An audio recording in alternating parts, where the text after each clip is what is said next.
ఇది మనం అందరం మాట్లాడుకునే కాలా నమక్ అనే రకం.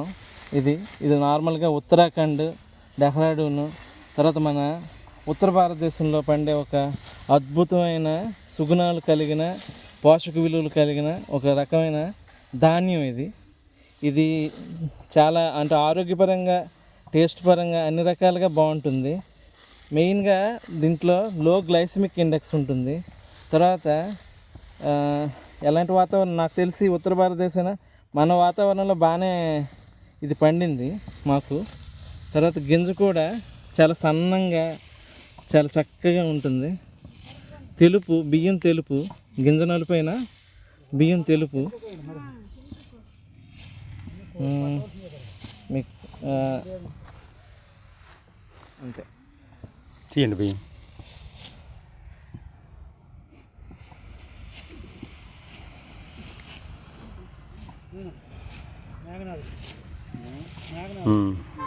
బియ్యం ఈ కాలా నమక్ అనే వెరైటీని మొన్న మహబూబ్ నగర్ ఎక్కడి నుంచో ఒక ఫార్మర్ దగ్గర కిలో 300 రూపాయల లెక్క మా పక్క ఫార్మర్ తీసుకురావడం జరిగింది, అరుణ్ కుమార్. అందులో నిజంగా 300 రూపాయలు కిలో విత్తనాలు తీసుకుంటే అందులో 50% బెరుకులు వచ్చాయి, మొత్తం కలిసిపోయింది.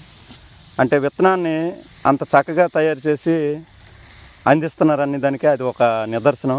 అది కరెక్ట్.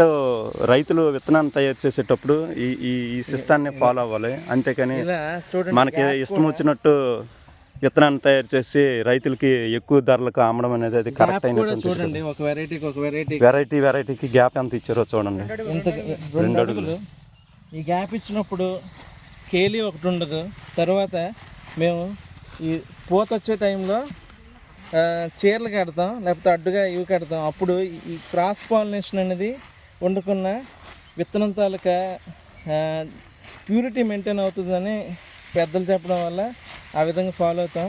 తర్వాత ఇవి కూడా మేము ఏంటంటే ఇలా కుచ్చులు కట్టుకుంటాం.